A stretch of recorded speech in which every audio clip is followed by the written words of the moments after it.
The house was quiet, save for the soft rustle of pages turning as Emily skimmed through her novel on the couch. I was seated in the armchair across from her, pretending to focus on the newspaper but barely seeing the words. There was something comforting about these Saturday afternoons. No obligations, no pressing deadlines, just the rhythm of domestic stillness. Then my phone buzzed on the coffee table, shattering the fragile calm. Emily glanced up momentarily, a flicker of curiosity crossing her face before she returned to her book. I reached for the device, the name Brian illuminating the screen. My brother.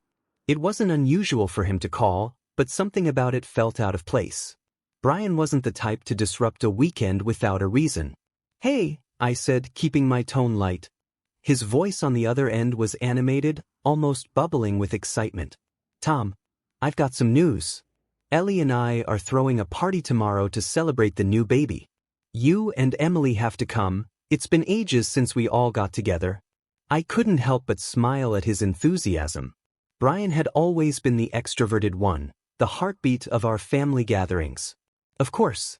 That's great news. Count us in." As the call ended and I relayed the invitation to Emily, her reaction was immediate.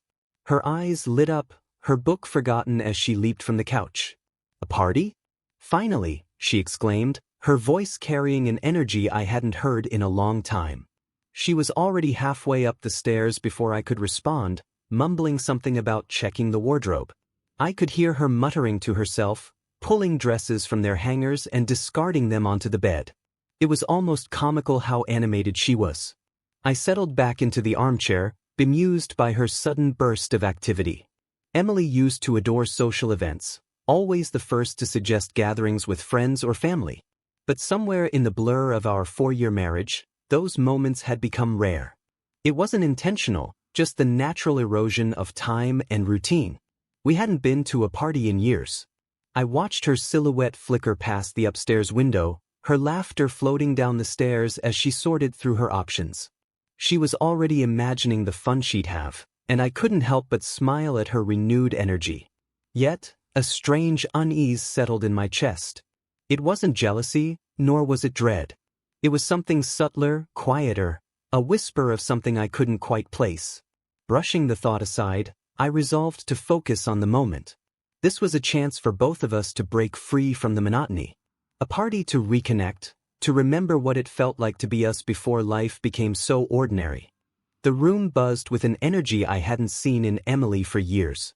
She darted back and forth between the closet and the bed, holding up dresses, discarding others, occasionally muttering to herself in a rhythm that almost seemed rehearsed. "Too formal. Too casual. God, did I ever wear this?" she murmured, her tone bouncing between excitement and frustration. She turned toward me, holding up a deep green dress. "What do you think, Tom? Too much?" I leaned back against the doorway, smiling. "Looks great," I said, though I barely looked. Emily always looked great, and she didn't need my input to make a decision. She'd try on every option twice anyway. As she vanished back into the closet, her voice trailing off into another round of self-commentary, I let my thoughts drift. Brian, what could we give him? A baby meant endless expenses, diapers, toys, a mountain of tiny, overpriced clothes they'd outgrow in a month. Maybe it would be best to just hand him some money. Let him and Ellie decide what they actually needed. My musings were interrupted by the sharp chime of Emily's phone. It rested on the bed where she'd tossed it earlier, vibrating as the screen lit up. She was already out of the closet by the time I noticed, and in one swift motion she grabbed the phone and turned off the sound, slipping it into her pocket. "Everything okay?" I asked, not really thinking much of it. "Yeah," she said quickly. "Just spam, you know how it is." She smiled, but it didn't quite reach her eyes before she returned to the pile of dresses, her focus shifting so fast it was like the moment hadn't happened at all. I shrugged it off, though a small knot of curiosity tightened in my stomach. I chalked it up to nothing. Everyone's phone gets random calls these days. Robocalls. Probably harmless. And yet, as I watched her bury herself in her preparations, I couldn't help but feel that the moment lingered a second longer than it should have. Brushing the thought aside, I decided to take a shower and clear my head. The hot water pounded against my skin, drowning out the noise of Emily bustling in the bedroom. My mind wandered back to Brian's party, the thought of the familiar faces, the inevitable baby stories, and whether I should slip the cash into a card or just hand it to him outright. Then I heard it. At first, it was faint, muffled by the hiss of the shower. I paused, reaching out to turn the water off slightly. Emily's voice carried through the thin walls of our home, soft but urgent. She was whispering. I grabbed a towel, still dripping, and crept closer to the door. I didn't open it. Something told me to stay out of sight. Her words came clearer now, each one sharpening the edge of my curiosity. "I'm going to Brian's party tomorrow," she said, her tone low and deliberate. Then a pause. I could feel the weight of silence hanging in the air, tense and expectant.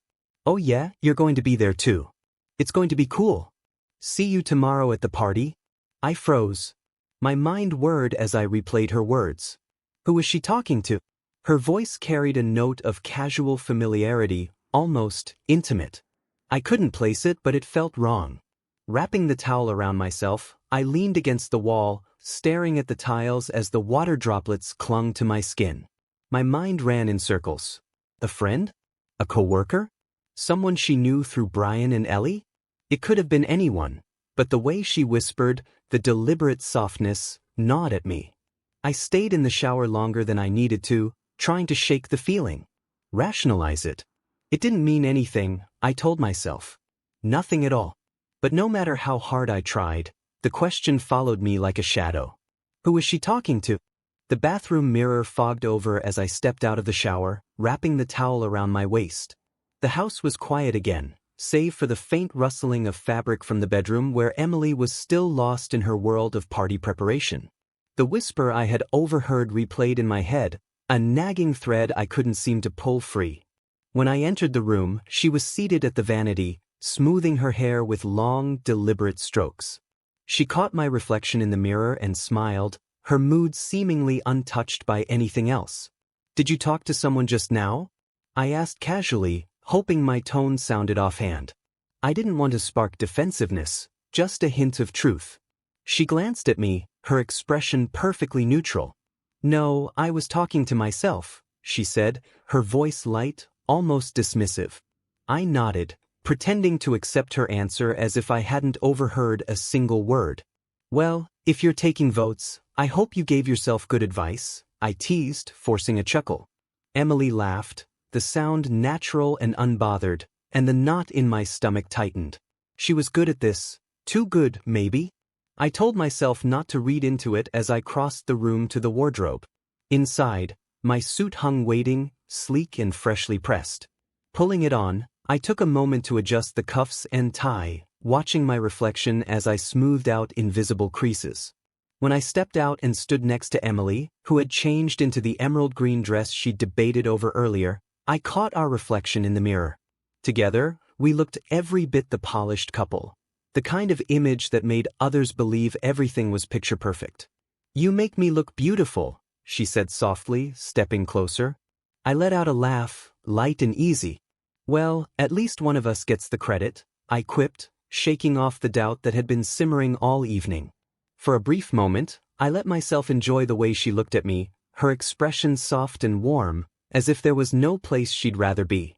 The spell didn't last long. As we sat down to eat, Emily's phone buzzed on the table.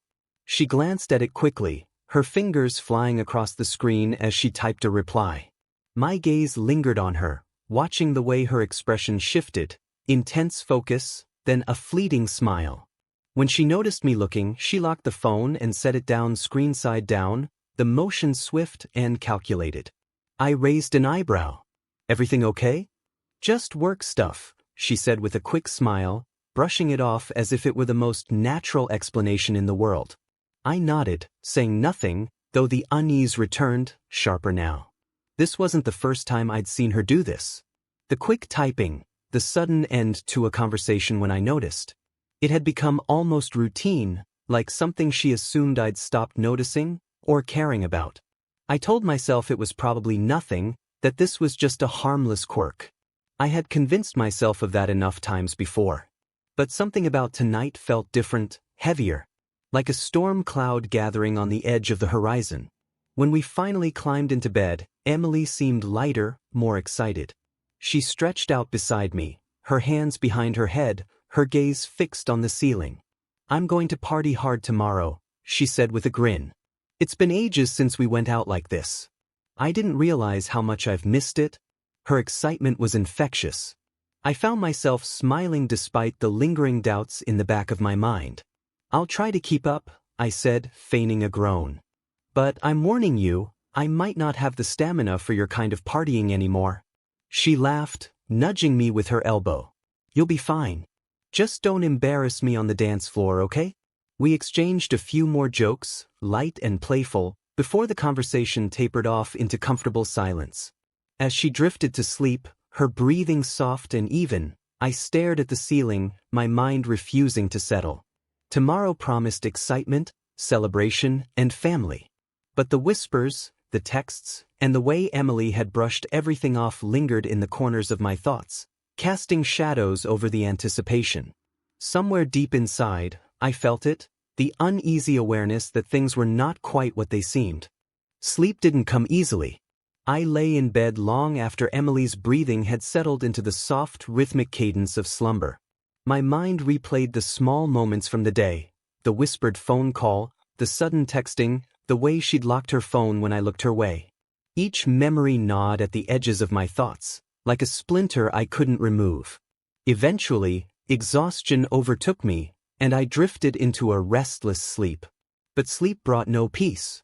Instead, it plunged me into a dream so vivid, so chilling, that it gripped me in its icy claws. I was at a party, though it didn't feel like Brian's. The room was unfamiliar, bright, chaotic, filled with faces I didn't recognize. The music was loud, the kind that rattled your bones and made conversation nearly impossible. I stood in the middle of the crowd, a bystander, watching as the scene unfolded. There was Emily, radiant in her emerald green dress, laughing with her head thrown back, the sound drowned out by the thumping bass. She wasn't alone. Standing next to her, his hand casually resting on the small of her back, was Adams, an old acquaintance, someone I hadn't seen in years. His smile was smug, confident, as if he belonged there beside her. I tried to move toward them, to call out, but my legs felt as if they were rooted to the floor. I opened my mouth to speak, but no sound came. I was a statue, trapped in my own mind, powerless to do anything but watch. Emily turned to Adams, her eyes sparkling, and leaned closer. She began to dance, her movements slow and deliberate, the kind of dance meant for only one pair of eyes. Adams watched her with a possessive intensity, his grin widening as she swayed. And then it happened. She stepped closer, her face inches from his, and without hesitation, she kissed him. A deep, lingering kiss that made the room seem to blur and fade around them. My heart pounded in my chest, a deafening roar that drowned out the music. I tried again to move, to shout, to do anything, but I was frozen, a helpless spectator to my own nightmare. The dream ended abruptly, the image of their kiss seared into my mind as I jolted awake with a scream. My body was drenched in sweat, my heart racing as if I'd been running for miles. The room was dark, save for the faint glow of the streetlights filtering through the curtains. Emily sat bolt upright beside me, her face pale and her eyes wide with fear. "Tom, what's wrong?" she stammered, her voice trembling. I tried to catch my breath, the dream still clinging to me like a shadow. "I don't know," I managed to say, though my voice felt foreign, shaky. "It was a nightmare. A bad one."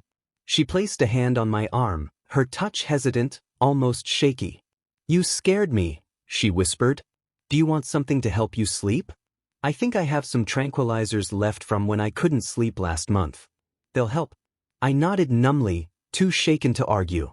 She handed me 3 small pills, her hands trembling slightly. "Take these," she said softly. "You'll feel better." I swallowed them down with a sip of water, the bitter taste lingering on my tongue. Within minutes, the fog of sleepiness returned, heavier this time, pulling me under like a tide. My last memory was of Emily's voice, faint and distant. "It's okay, Tom. Just rest." When I woke again, sunlight was streaming through the curtains. The clock on the nightstand read 10:04 a.m. I had slept deeply, dreamlessly, as if the tranquilizers had erased the night's horrors. My body felt heavy, my mind sluggish, but the nightmare was a distant memory, blurred around the edges. Emily's voice cut through the haze, pulling me back to the present. "Darling, aren't you getting up yet?" she asked, her tone light and cheerful. "We need to leave soon." I blinked up at her, still half-dazed. She stood by the bed, already dressed, her hair neatly styled and her makeup flawless. She looked like nothing had happened, like the nightmare and the pills and her shaken voice in the night had all been figments of my imagination. "Yeah," I murmured, sitting up slowly. "I'll get ready." She smiled, her lips curling in that effortless way that used to make me feel like the luckiest man alive. Now, it only deepened the unease that had begun to take root in my chest. The dream still clung to me, faint and shadowy, as I dragged myself out of bed. My body felt sluggish, my head foggy, but Emily seemed unaffected by my restless night. She stood in front of the vanity, a towel wrapped around her head as she carefully blow-dried her hair. The sound of the dryer hummed in the background, a steady rhythm that contrasted with the storm of thoughts still swirling in my mind. When she glanced over and saw me in the doorway, her brow furrowed. "Tom, you look terrible," she said, tilting her head. "Come here." I shuffled over, catching a glimpse of myself in the mirror. She wasn't wrong. My face was pale, my eyes sunken, the remnants of the nightmare etched into every line and shadow. I looked like someone who hadn't slept in days. Emily set down the dryer and rummaged through her collection of beauty products. "Sit," she instructed, her tone brisk but kind. "You're not going to Brian's looking like a ghost. Let me fix you up." Before I could protest, she was applying some sort of mask to my face, her hands moving with practiced precision. It smelled faintly of mint and something herbal. "You'll thank me later," she said, smiling as she worked. Her touch was soft, her movements careful, and for a moment, I let myself relax. When she was finished, she handed me a mirror. My skin looked better, brighter, smoother, but the man staring back still felt like a stranger. "See," she said, satisfied. "Now, go put on your suit and try not to mess up my work." I laughed despite myself, shaking off the lingering unease as I headed to the wardrobe. The suit fit perfectly, every line tailored to precision. When I stepped out, Emily whistled appreciatively. "Now that's my husband," she said, giving me a playful wink. The drive to Brian's house felt lighter, the excitement of the day gradually replacing the weight of the morning. By the time we arrived, my spirits were high. Brian's place was alive with energy, laughter spilling out into the crisp air as we approached the front door. The scent of grilled food wafted from the backyard, mingling with the sound of chatter and clinking glasses. I burst through the door with Emily by my side, throwing my arms wide. "Who had a baby?" "Congratulations, brother," I shouted, my voice booming over the crowd. "This is going to be the best party of my life." Brian appeared from the kitchen, grinning ear to ear. He clapped me on the back, his joy infectious. "Tom, you made it," he said, his voice full of warmth. "And you brought the beautiful Emily, always the better half." "Better half, my foot," I quipped, raising the champagne flute that someone had pressed into my hand. "A toast to the new dad," I shouted, and the room erupted in cheers as I raised my glass high. The party was in full swing in no time. Emily and I danced, the music upbeat and infectious. The tension of the morning faded with each laugh, each toast. For the first time in what felt like forever, everything seemed perfect. And then Adams arrived. I hadn't seen Adams in months, and his sudden appearance jolted something inside me. A flicker of recognition, a shadow of the dream. But I shook it off, pushing the thought aside as he approached. "Adams," I called out, throwing my arms open. "You bastard, where've you been?" His smile was easy, his handshake firm. "Tom, good to see you. It's been too long." We caught up quickly, our conversation flowing effortlessly. Adams had always had that charm, the kind of presence that could make anyone feel at ease. For a moment, the dream was nothing but a distant memory, a figment of a restless night. As we talked, Emily floated by, her laughter ringing out as she mingled with the guests. Adams's eyes followed her briefly, But he said nothing, turning back to me with another joke that had us both laughing. After a while, we drifted apart, Adams moving to greet other friends while I made my way back to Emily. The night carried on, filled with music, drinks, and the buzz of celebration. For now, the tension was gone, replaced by the warmth of familiar faces and the joy of the occasion. But somewhere, beneath the laughter and the clinking glasses, a whisper of unease lingered, quiet and insistent, waiting for the moment it would rise again. Emily stood close to me, her hand brushing my arm as we chatted with Brian and a few other guests.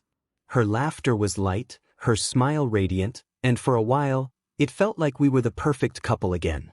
But the moment was fleeting. After about 10 minutes, Emily leaned in, her lips close to my ear. "I'm going to grab a drink with Adams," she said, her tone casual. I nodded, distracted by Brian's story about the sleepless nights of parenthood. It didn't register at the time, her choice of company, the way her voice lingered on his name.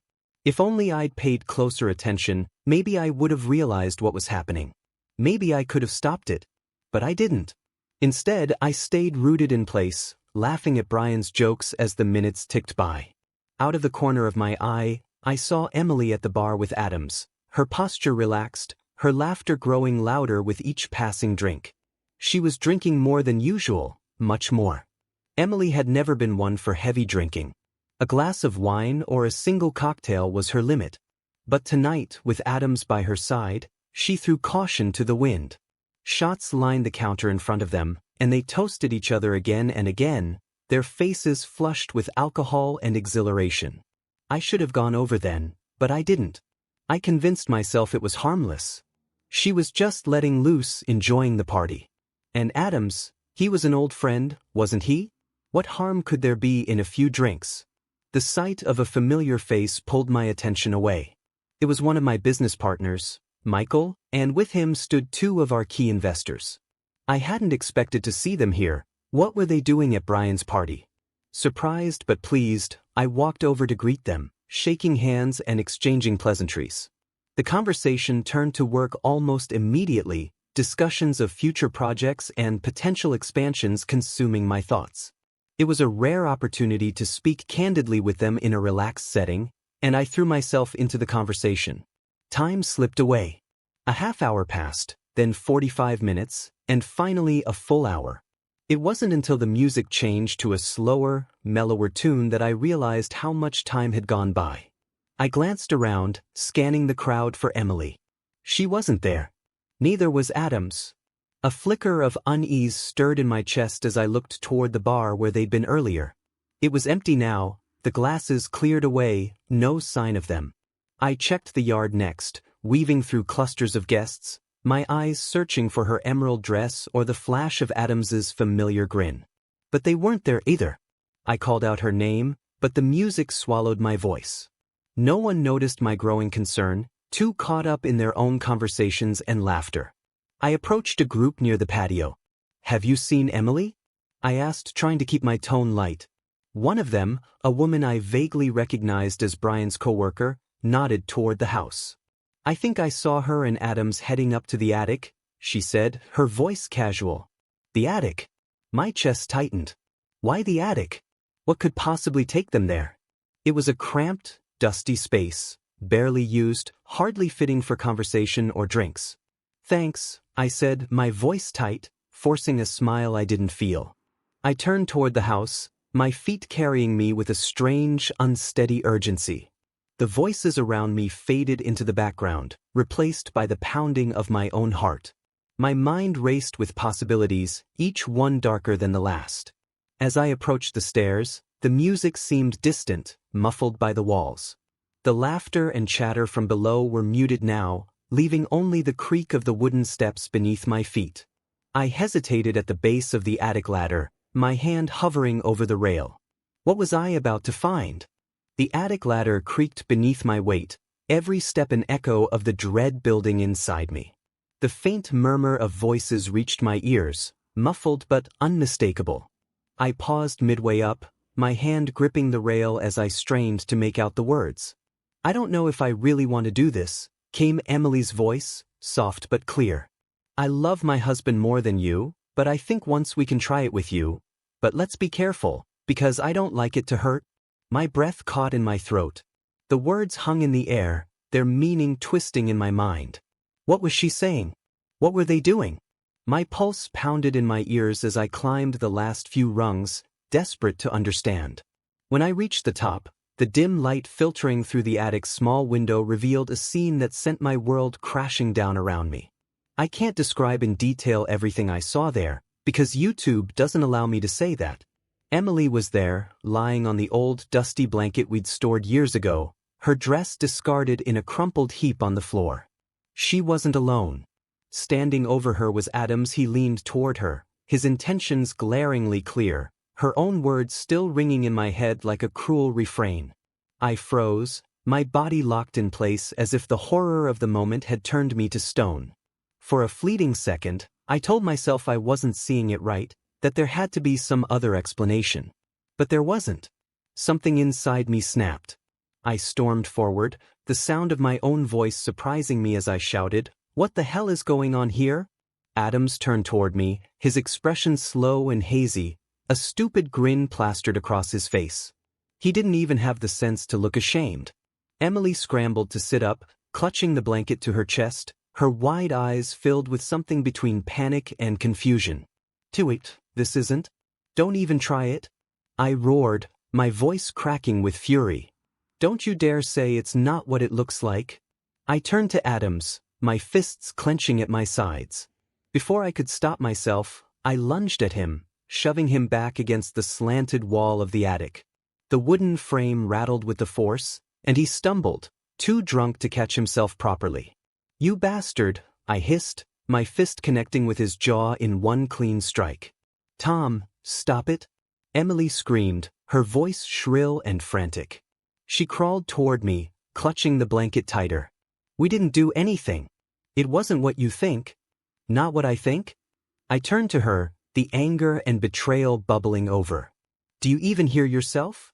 Before she could respond, the commotion drew others to the attic. The trapdoor burst open, and voices filled the space as people climbed the ladder. Brian was the first to appear, his face red with anger and confusion. "What the hell is going on up here?" he demanded, his voice booming over the chaos. His eyes darted between me, Emily, and Adams, taking in the disheveled clothes, the accusations hanging thick in the air. "Why is Emily? Why is she not dressed? What is this? She cheated on me," I shouted, my voice cracking as I pointed to Adams. "With him. Right here, in your attic?" Brian's face darkened. He turned to Adams, who was slumped against the wall, still too drunk to stand properly. Without hesitation, Brian grabbed him by the lapels of his suit and hauled him to his feet. "Get the hell out of my house," he growled, his voice low and dangerous. "No." Adams mumbled something incoherent, but Brian wasn't interested in hearing it. He dragged him to the ladder and shoved him downward, the thud of his landing echoing through the house. The guests below gasped as Adams stumbled into view, disheveled and bleeding. I couldn't stay there. The weight of the humiliation, the judgmental stares from the other guests, Emily's frantic denials, it was all too much. My chest felt like it was collapsing under the pressure, and the air in the attic was suffocating. I turned and bolted, ignoring Emily's voice calling after me. "Tom, wait. Please, let me explain." There was nothing left to explain. Nothing I wanted to hear. I pushed through the crowd downstairs, the music now jarring and cruel in its cheerfulness. Faces turned toward me, their expressions a mix of pity and disapproval. I heard whispers as I passed, venomous and sharp, cutting through what little composure I had left. "He lost control. God, what a scene. What a mess."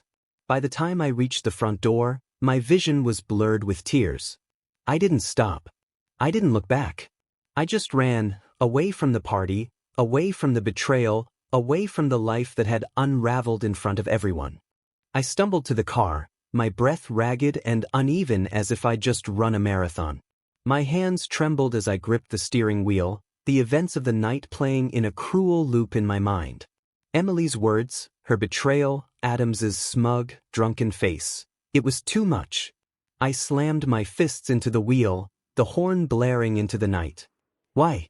I screamed, the word raw and guttural, clawing its way from my chest. Why would she do this to me? My vision blurred with tears as I pulled onto the empty road. The engine roared beneath me, but I didn't know where I was going.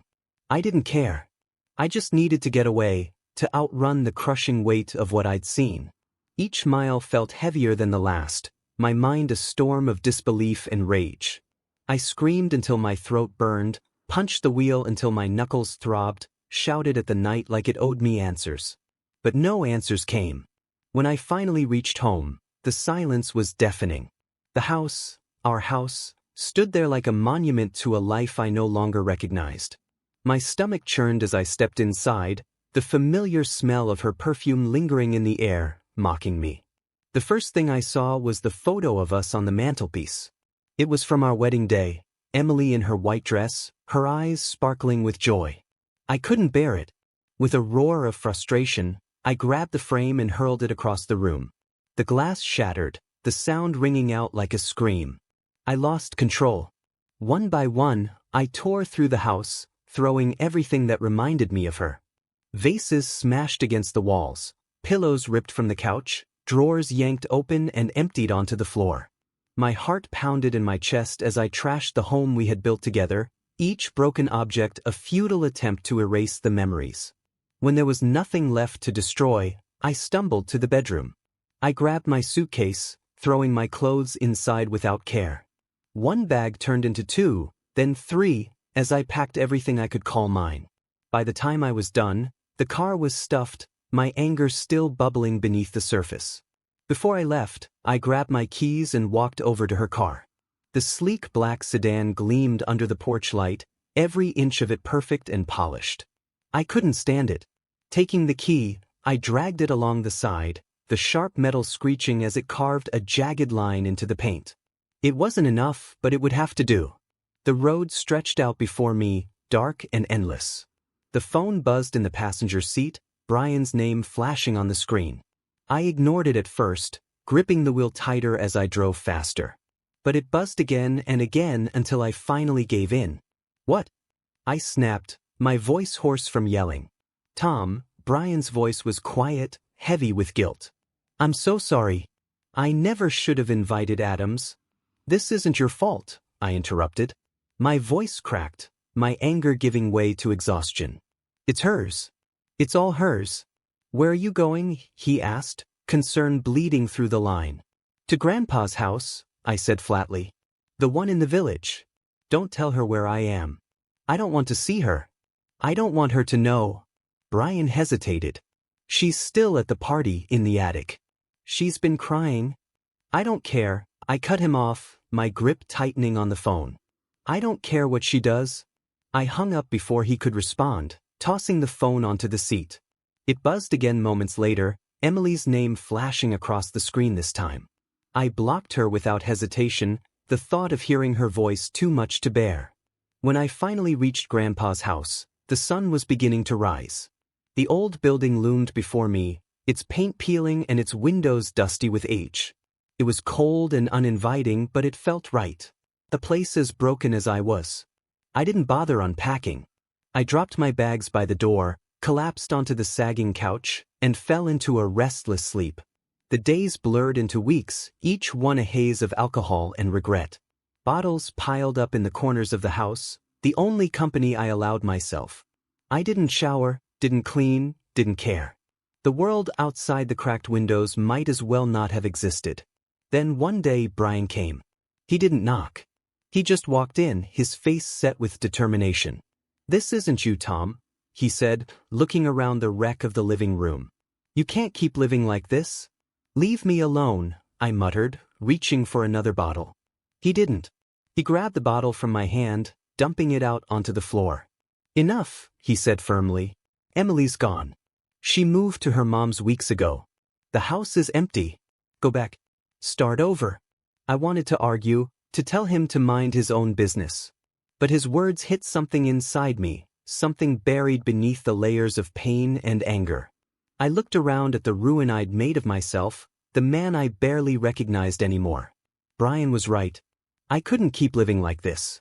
It wasn't easy, but I returned to the house. The silence was deafening, but it was also a clean slate. Emily was gone, and with her, the shadows that had haunted every corner. I started small, cleaning the mess I'd left behind, piece by piece. Each day felt like a new beginning, the weight of the past slowly lifting. I wasn't whole, but I was moving forward. For the first time in weeks, I could breathe again.